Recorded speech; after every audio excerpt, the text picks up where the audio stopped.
Did the administration provide a smoking gun with these pictures? Well, as far as photos go, and there is a limitation there, this looks like a compelling case for having been a nuclear reactor built on the unique North Korean design, not one similar to anyone else in the world. But you have to say, after 2003 and the failures on Iraq WMD program, it's a photo. It's not empirical, on-the-ground evidence. The world has seen these photos. You're the expert in this field. The CIA is saying this was a covert nuclear reactor. Was it? Well, I think these pictures are clearly of one that looks like a North Korean reactor. This first photo is a little bit confusing because it doesn't look like quite tall enough. As you go and look at the other photos, you'll see that a substantial piece of this building is actually underground, so it's clearly tall enough.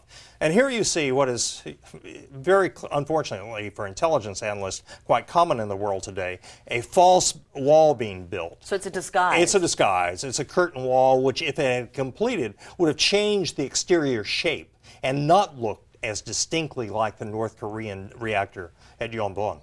Let's look at the next photograph. What does this show? Well, these are the channels in which the uranium fuel would have been put in, left about 18 months, pulled up, and you would have had plutonium extracted. This isn't exactly the same design as the North Korean one.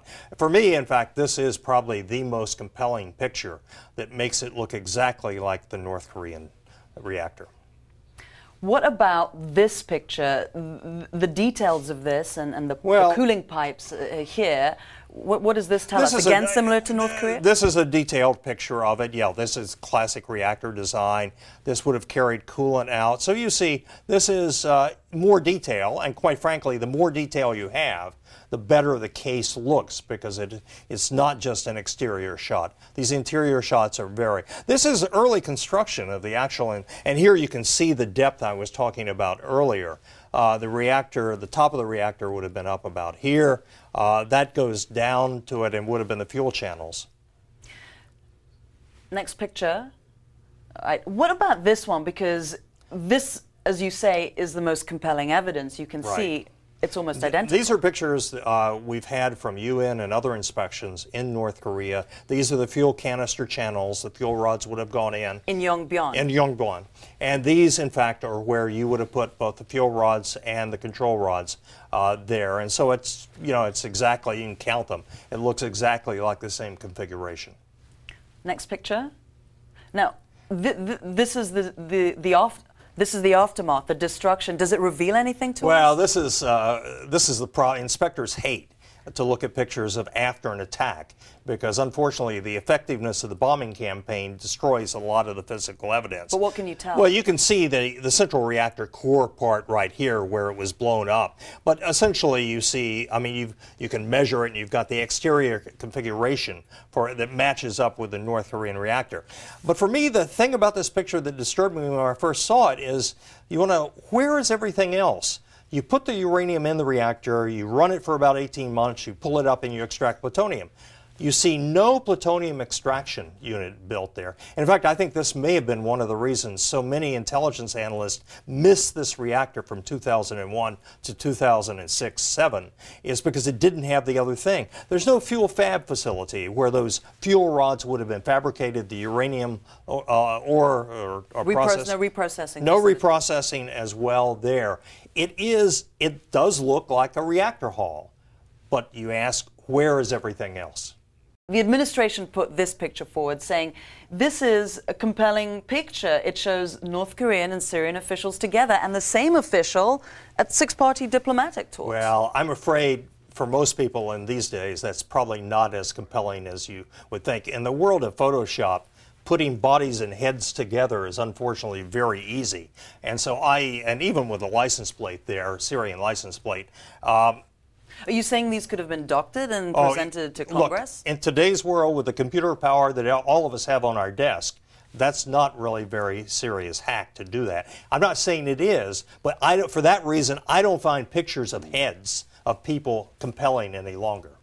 Let's take another look at this picture and just talk a little bit more about how close to it being operational could it have been? I mean, was it dangerous? Well, you don't know the time. These pictures obviously cover a period of several years from the earlier construction.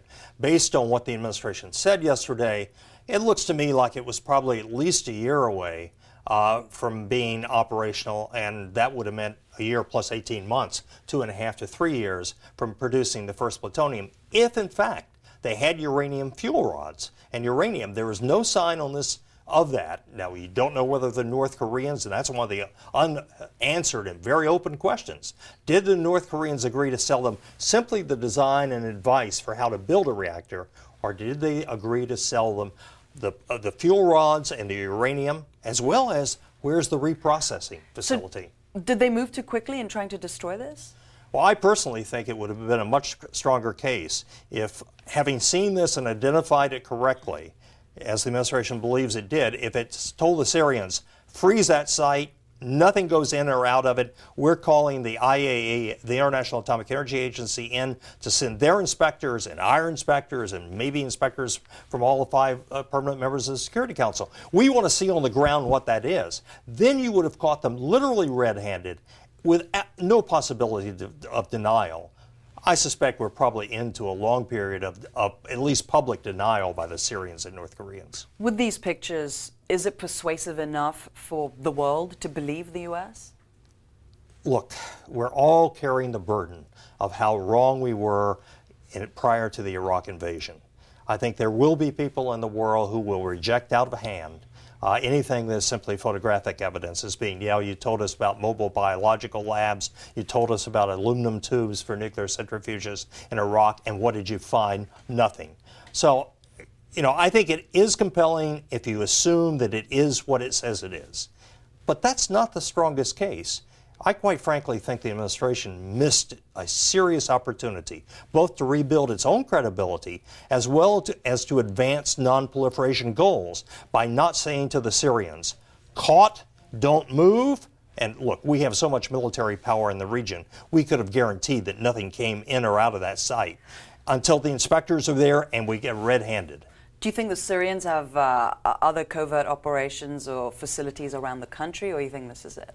Well, that's one of the questions. Where the uranium coming from? Where are the fuel rods that would have gone in it? And is there a reprocessing plant somewhere else? Now, the North Koreans built their reprocessing plant, as did the Iraqis and most people, right adjacent to the reactor. The uranium, as it comes out, the fuel rods, is highly radioactive. It's awkward and dangerous to move great distances. But others have done so. So you just don't know what else is there. And realize that this started in 2001. It was 2006-07 when it was finally detected by the Israelis and then later by the United States. It's a huge intelligence failure. It's a huge intelligence failure, but you can't guarantee that you haven't missed something. What do you think is the most compelling piece of evidence in these photos? Well, I think the most compelling is, in fact, this one, where the interior design of a facility being built in Syria matches exactly with one that is in North Korea and has been highly inspected. Same number of channels, same design. Because of the interaction with the neutrons, the configuration is really damning. It's like identical fingerprints. And the one in Yongbyon is just unique to the one in Yongbyon. I mean, there's it no is. possibility. It's not like the Israeli Dimona facility. It's not like any of the American or former Soviet Union, the Chinese, the French. It's a 5 megawatt plutonium producer, which is sort of unique, and that's exactly what that one is.